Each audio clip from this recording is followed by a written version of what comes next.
24 सितंबर 2002 को दोपहर 3 बजे पाकिस्तान के दो मिलिटेंट्स अहमदाबाद के कालूपुर एरिया पहुंचते हैं। ये दोनों ही मिलिटेंट्स कश्मीर के रास्ते भारत में घुसे थे और इनका मकसद गांधीनगर के अक्षरधाम मंदिर पर हमला करना था। सिक्योरिटी लैप्स का फायदा उठाकर ये दोनों मिलिटेंट्स अक्षरधाम मंदिर में घुसने में कामयाब हो जाते हैं। इसके बाद ये दोनों ही एग्जीबिशन हॉल में घुसते हैं और ये लोग वहां कई मासूम लोगों को अपना निशाना बना लेते हैं। रात के 10 बजे ब्लैक कमांडो की टीम मंदिर में सर्च ऑपरेशन शुरू करती है। कमांडो से बचने के लिए दोनों मिलिटेंट्स मंदिर के चारों ओर के परिक्रमा एरिया में छिप जाते हैं। 3 बजे के आसपास एक मिलिटेंट एग्जीबिशन हॉल के पीछे वाले एरिया से भाग जाता है, लेकिन सुबह 6 बजे आखिरकार ब्लैक कमांडो उसे न्यूट्रलाइज करने में कामयाब हो जाते हैं। लेकिन इस हमले के बाद सबसे बड़ा सवाल सिक्योरिटी एजेंसीज के सामने ये था कि ये दोनों पाकिस्तानी मिलिटेंट्स आखिर किसके सपोर्ट से अक्षरधाम मंदिर पहुंचे थे और कैसे इतनी आसानी से उन लोगों ने इस हमले को अंजाम दिया। आज अक्षरधाम मंदिर पर हुए साल 2002 के हमले को हम 3D एनिमेशन की मदद से स्टेप बाय स्टेप समझेंगे। तो चलिए शुरू करते हैं दोस्तों। आज तारीख है 24 सितंबर 2002। अभी दिन के तकरीबन 3 बज रहे हैं और इस वक्त जैश-ए-मोहम्मद ग्रुप के ये दो मिलिटेंट्स अहमदाबाद के कालूपुर एरिया में मौजूद हैं। जैश-ए-मोहम्मद में ट्रेनिंग ले चुके ये दोनों मिलिटेंट्स सिविल ड्रेस में टूरिस्ट की तरह अपनी पीठ पर बड़ा बैग टांगे हुए थे, जिससे कि किसी को भी इनके टेररिस्ट होने का शक न हो। इनमें से ये पहला मिलिटेंट 22 साल का हाफिज यासिन है और ये दूसरा है 25 साल का अशरफ अली। अपनी पीठ में हथियार से भरे बैग के साथ करीब 3 बजे ये लोग कालूपुर में ही एक ट्रैवलिंग एजेंसी पहुंचते हैं, जहां एजेंसी में काम करने वाले राजू ठाकुर को 120 रुपए देकर वो उसे कालूपुर से 28 किलोमीटर दूर अक्षरधाम मंदिर ड्रॉप करने को बोलते हैं। अब साल 2002 में 28 किलोमीटर के लिए 120 रुपए का किराया बहुत बड़ी बात थी, इसलिए राजू ठाकुर भी उन दोनों को अक्षरधाम छोड़ने के लिए राजी हो जाता है। इसके बाद राजू ठाकुर उन दोनों को GJ1U2234 नंबर वाली एक व्हाइट एम्बेसडर कार में बैठाता है और एग्जैक्ट 4:45 पर राजू उनको अक्षरधाम मंदिर के गेट नंबर 3 पर छोड़ देता है। और ये जो अक्षरधाम मंदिर का गेट नंबर 3 था, उसका फेस गांधीनगर की जे रोड की ओर खुलता था और यहां से मंदिर में एंट्री लेने के लिए सिक्योरिटी स्क्रीनिंग से गुजरना पड़ता था, जहां हमेशा अक्षरधाम मंदिर को मैनेज करने वाली संस्था BAPS के सिक्योरिटी गार्ड्स मौजूद रहते थे। जब अशरफ और यासिन उन गार्ड्स से अंदर जाने की परमिशन मांगते हैं तो गार्ड्स उनको बोलते हैं कि अंदर जाने से पहले आपको अपना बैग चेक कराना होगा। तब ये दोनों मिलिटेंट्स अपना बैग चेक कराने से मना कर देते हैं, ये कहकर कि हमारे बैग में सिर्फ कपड़े हैं और बैग चेक करने में काफी टाइम वेस्ट हो जाएगा, हमें जल्दी से मंदिर घूमकर वापस घर भी जाना है। उनकी इस बात से एक सिक्योरिटी गार्ड को उन दोनों पर शक होने लगता है। उसे लगता है कि हो न हो उन लोगों के बैग में कुछ तो सस्पिशियस आइटम है। उन दोनों पर शक का कारण यह भी था कि सितंबर के महीने में गांधीनगर जैसे एरिया में जब 4 बजे ठंड लगभग ना के बराबर थी, उस वक्त भी उन दोनों ने शर्ट के ऊपर काफी मोटी जैकेट पहन रखी थी। अब गार्ड्स को उनकी एक्टिविटी थोड़ी सस्पिशियस लगने लगती है, इसलिए वे उनसे बोलते हैं कि सिक्योरिटी चेक के बिना उन्हें एंट्री नहीं मिलेगी। तभी वे दोनों ही मिलिटेंट्स एक दूसरे की ओर देखते हैं और वे दोनों ही तेजी से सिक्योरिटी गार्ड्स से दूर चले जाते हैं। थोड़ी दूर जाने के बाद वे जल्दी से सबसे पहले तो अपना बैग निकालकर तुरंत उसे बाउंड्री वॉल के ऊपर से मंदिर के अंदर फेंक देते हैं और इससे पहले कि सिक्योरिटी गार्ड्स कुछ समझ पाते, वो 7 फीट ऊंची बाउंड्री वॉल पर चढ़ जाते हैं और अंदर पहुंचने के बाद बिना देर किए वो अपने बैग में से अपने हथियार निकाल लेते हैं। अब आगे बढ़ने से पहले अक्षरधाम मंदिर के कैंपस पर एक नजर दौड़ा लेते हैं। अक्षरधाम मंदिर का यह पूरा कैंपस 23 एकड़ में फैला हुआ था। इस रास्ते पर आगे बढ़ने पर लेफ्ट साइड में ही यहां पर मंदिर का गेट नंबर 3 था। यह वही गेट था जहां से दोनों ही मिलिटेंट्स ने मंदिर में घुसने की कोशिश की थी। यहां से आगे चलने पर मेन कॉम्प्लेक्स शुरू होता था, जहां 200 फीट लंबे रास्ते से होते हुए सीधे इस स्वामी नारायण मंदिर तक पहुंचा जा सकता था, जिसे उस वक्त अशरफ और यासिन निशाना बनाना चाहते थे। खैर, वापस आते हैं अपनी कहानी पर। अब उस वक्त अम्यूजमेंट पार्क में बहुत से श्रद्धालु और छोटे बच्चे मौजूद थे, इसलिए ये लोग पहले तो उन मासूम लोगों को अपना निशाना बनाते हैं, जिससे वहां भगदड़ मच जाती है। लोगों को निशाना बनाते हुए ये दोनों ही मिलिटेंट्स मेन कॉम्प्लेक्स की तरफ बढ़ने लगते हैं।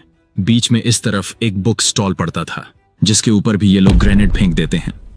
इतना कुछ होने के बाद सिक्योरिटी गार्ड्स को होश आता है और उन्हें तब जाकर यह पता चलता है कि मंदिर में आतंकवादी हमला हुआ है। खैर, ये दोनों ही मिलिटेंट्स मेन कॉम्प्लेक्स की ओर बढ़ने लगते हैं। अम्यूजमेंट पार्क में इनकी फायरिंग से सुमित्रा चौहान नाम की एक लेडी घायल हो जाती है, जिनके साथ उनकी एक 3 साल की लड़की प्रिया और 4 साल का लड़का भी मौजूद था। जब दोनों ही मिलिटेंट्स सुमित्रा के पास पहुंचते हैं तो वह अपने बच्चों की जान की भीख मांगती हैं और बोलती हैं कि इन दोनों को कुछ मत करना, भगवान के लिए इनको छोड़ दो। लेकिन वो दोनों ही मिलिटेंट्स इतने निर्दयी थे कि सुमित्रा की बात को नजरअंदाज करके वे सुमित्रा के साथ साथ उनके दोनों बच्चों को भी अपना निशाना बना लेते हैं। तब तक गेट पर मौजूद सिक्योरिटी गार्ड्स वॉकी टॉकी की मदद से मंदिर के सारे वॉलंटियर्स को अलर्ट कर देते हैं।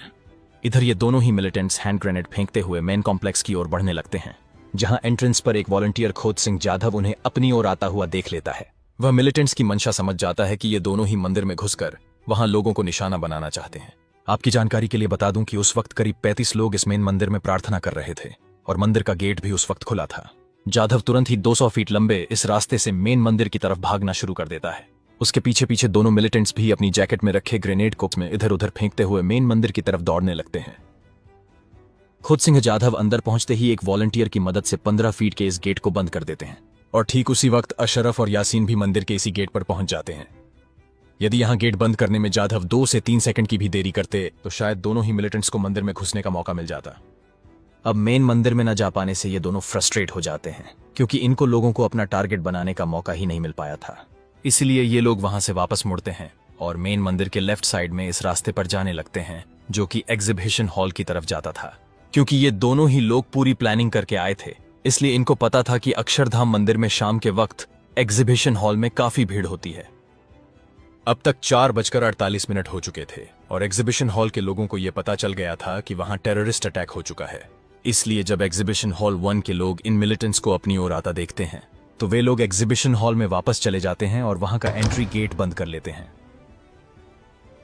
लेकिन जल्दबाजी में उन लोगों से एक गलती ये हो जाती है कि वे लोग एग्जीबिशन हॉल का एग्जिट गेट बंद करना ही भूल जाते हैं, क्योंकि किसी का उस तरफ ध्यान ही नहीं जाता और उस वक्त एग्जिट गेट बाहर से देखने पर ऐसा लग रहा था जैसे कि वो पहले से ही लॉक हो।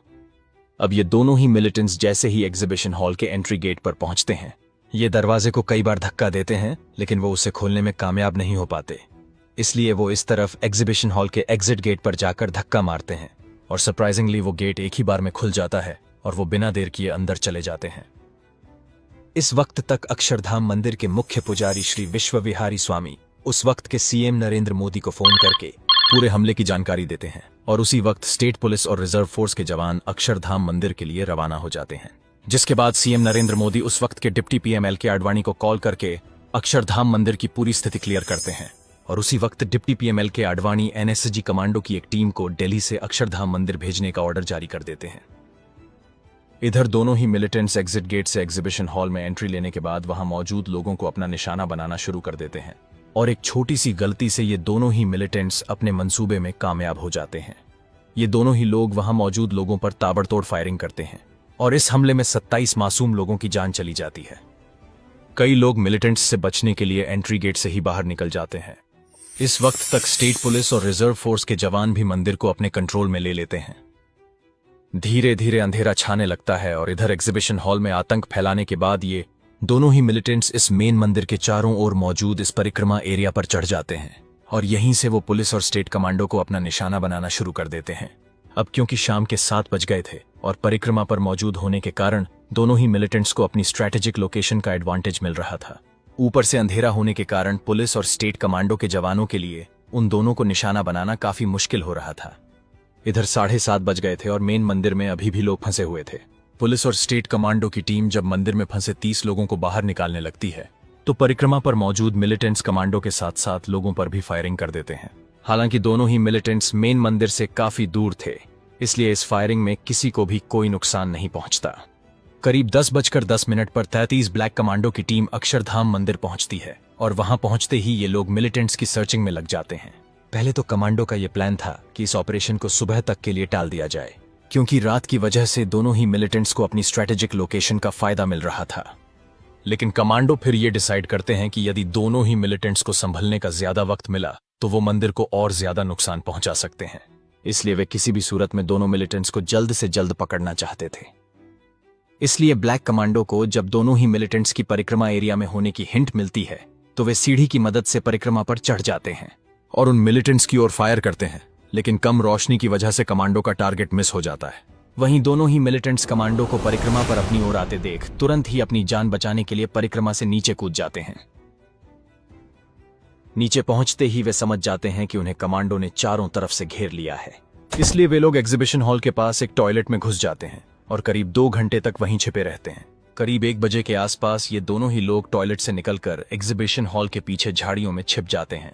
यह अक्षरधाम मंदिर की वह वीरान जगह थी जहां कोई आता जाता नहीं था और जहां काफी अंधेरा रहता था। इसलिए ये दोनों ही मिलिटेंट्स वहां 3 बजे तक छिपे रहते हैं, लेकिन फिर भी कमांडो उनकी लोकेशन ट्रेस नहीं कर पाते। इधर ब्लैक कमांडो काफी सावधानी से आगे बढ़ रहे थे।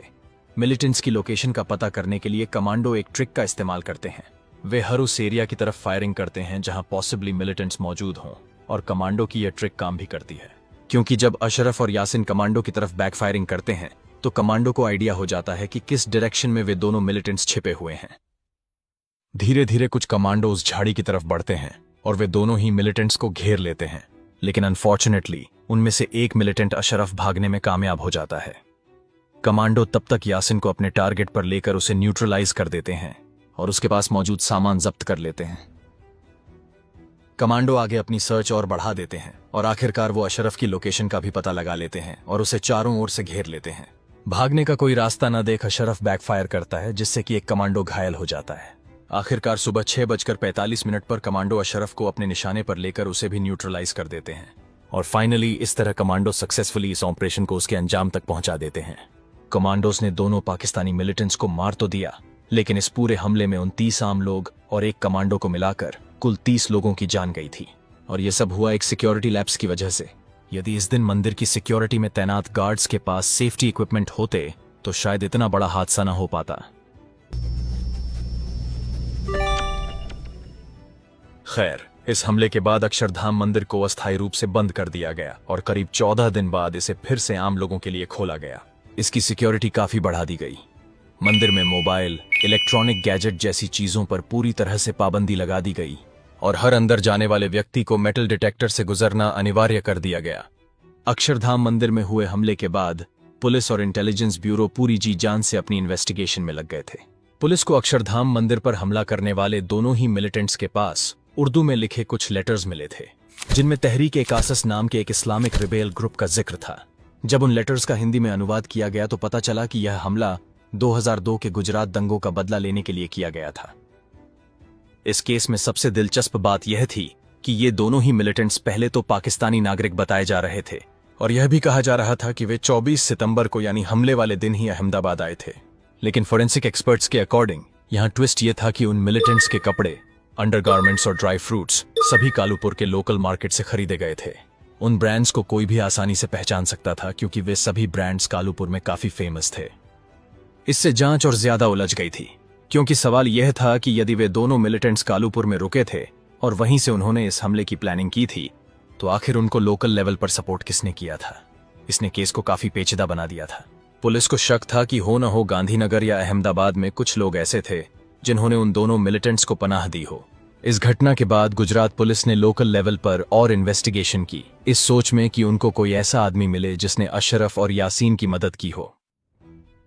इसी वजह से 27 सितंबर 2002 को पुलिस ने सबसे पहले राजू ठाकुर और उसके बॉस मनसुख आचार्य से अपनी जांच की शुरुआत की, क्योंकि राजू ठाकुर ने ही दोनों मिलिटेंट्स को कालूपुर से अक्षरधाम मंदिर तक पहुंचाया था। हालांकि राजू ठाकुर से पुलिस को कुछ भी सुराग नहीं मिला, क्योंकि उसका कहना था कि उसने सिर्फ उनको टूरिस्ट समझकर अक्षरधाम मंदिर तक छोड़ा था और उसको नहीं पता था कि वे दोनों लोग अक्षरधाम मंदिर पर हमला करने के इरादे से आए थे। कोई सुराग न मिलने पर पुलिस ने गुजरात में बड़े लेवल पर टेलीकॉम सर्विलांस शुरू किया और उन्होंने पाकिस्तान और कश्मीर से लगातार संपर्क में रहने वाली कुछ कॉल के आधार पर अहमदाबाद और गांधीनगर से 5 लोगों को गिरफ्तार कर लिया। इन 5 लोगों के नाम सलीम हनीफ शेख, अल्ताफ अकबर हुसैन, आदम सुलेमान, मुफ्ती अब्दुल कय्यूम मंसूरी और मौलाना अब्दुल लामिया सैयद थे। पुलिस के अनुसार इस हमले की प्लानिंग सऊदी के रियाद शहर में की गई थी और गुजरात पुलिस का कहना था कि इन 5 लोगों ने उन 2 मिलिटेंट्स के रुकने और खाने पीने से लेकर अक्षरधाम मंदिर की रैकी करने में मदद की थी। अभी गुजरात पुलिस की यह इन्वेस्टिगेशन चल ही रही थी कि इस कहानी में एंट्री होती है कश्मीर पुलिस की। हुआ यूं था कि अक्षरधाम मंदिर से संबंधित इन्वेस्टिगेशन के दौरान कश्मीर पुलिस ने अनंतनाग एरिया में चांद खान नाम के एक आदमी को गिरफ्तार किया था, क्योंकि उन्हें शक था कि वह आदमी साल 1999 में पाकिस्तान गया था और उसी वक्त से वह अक्षरधाम मंदिर पर हमले की साजिश रच रहा था। कश्मीर पुलिस के अनुसार चांद खान अपने साथ 2 पाकिस्तानी मिलिटेंट अब्दुल्ला और शफीक को पहले तो अनंतनाग से बरेली ले गया और फिर वे लोग बरेली से गांधीनगर पहुंचे, जहां वे गांधीनगर के गुलशन गेस्ट हाउस में रुके और वहीं से उन्होंने अक्षरधाम मंदिर की रैकी की और 24 तारीख को यानी कि हमले वाले दिन चांद खान गांधीनगर से वापस अपने घर बरेली चला गया। चांद खान के अकॉर्डिंग इस हमले में उन लोगों को किसी ने लोकल लेवल पर सपोर्ट नहीं किया। बस उस वक्त जम्मू कश्मीर के एक मंत्री अब्दुल अजीज जरगर ने उन्हें कश्मीर में मंजगाम नाम की जगह पर रुकवाया था और वहीं इस हमले की प्लानिंग की गई थी। हालांकि चांद खान के इस स्टेटमेंट के बाद अब्दुल जरगर ने इस्तीफा दे दिया था, यह कहते हुए कि इस हमले में उनका कोई रोल नहीं है। उनका कहना था कि अक्सर कई टूरिस्ट कश्मीर में उनके फार्म हाउस पर रुकते हैं और उन्हें पता भी नहीं था चांद खान जिन लोगों को उनके फार्म हाउस लेकर आया था वे आम आदमी हैं या फिर पाकिस्तानी मिलिटेंट। अब इस केस में गुजरात पुलिस और कश्मीर पुलिस दोनों की थ्योरी एकदम अलग थी। गुजरात पुलिस के अकॉर्डिंग आदम सुलेमान, जिसे इस हमले का मास्टरमाइंड कहा जा रहा था, उसके घर के लेन देन से रिलेटेड रिकॉर्ड काफी संदिग्ध थे। उसे बार बार अनजान लोगों के नाम से मनी ऑर्डर आता था। यही नहीं, पुलिस के अनुसार जो 2 मिलिटेंट्स मारे गए थे उनके पास कई ऐसे नोट्स मिले थे जिसकी हैंडराइटिंग आदम सुलेमान की हैंडराइटिंग से मिलती थी। यानी कि गुजरात पुलिस के पास एक ऐसा सबूत था जो आदम सुलेमान का अक्षरधाम के मिलिटेंट्स से सीधा लिंक बताता था। वहीं दूसरी तरफ जम्मू कश्मीर पुलिस चांद खान को मुख्य अपराधी बता रही थी और दिलचस्प बात तो यह थी कि चांद खान खुद यह बात मानता था कि उसने ही उन दोनों मिलिटेंट्स की मदद की थी। खैर, इस केस में कई साल तक इन्वेस्टिगेशन चलती रही और साल 2006 में अहमदाबाद की पोटा कोर्ट, जो कि स्पेशली टेररिज्म से रिलेटेड केस हैंडल करती थी, उसने अपने फैसले में आदम सुलेमान, मुफ्ती अब्दुल कय्यूम और चांद खान को मौत की सजा तो सलीम शेख को उम्र कैद और अब्दुल मियां कादरी और अल्ताफ हुसैन को 5 साल की सजा सुनाई। पोटा कोर्ट के इस फैसले को उन सभी अक्यूज्ड लोगों ने गुजरात हाईकोर्ट में चुनौती दी। साल 2010 में गुजरात हाईकोर्ट ने भी उस फैसले को जस का तस कायम रखा और कहा कि आरोपी दया के पात्र नहीं है। इसके बाद इस फैसले को सुप्रीम कोर्ट में चुनौती दी गई, जहां यह केस 4 साल चला और साल 2014 में जस्टिस ए के पटनायक और जस्टिस वी गोपाल ने सभी 6 लोगों को बरी कर दिया, यह कहते हुए कि उनके खिलाफ प्रॉपर एविडेंस नहीं थे जो उन्हें इस केस में दोषी साबित कर सकें। इस तरह यह केस आज भी कई अधूरे सवाल अपने पीछे छोड़ गया है। तो दोस्तों, यह थी अक्षरधाम मंदिर पर हमले और उसके बाद की इन्वेस्टिगेशन की कहानी। बाकी आपको क्या लगता है, इस पूरे मामले में मेन आरोपी कौन था जिसने पाकिस्तानी मिलिटेंट्स को सपोर्ट किया? क्या गुजरात पुलिस की थ्योरी सही थी या जम्मू कश्मीर पुलिस की या फिर सुप्रीम कोर्ट का जजमेंट? कमेंट बॉक्स में कमेंट कर बताएं। धन्यवाद दोस्तों, मिलते हैं अगले वीडियो में।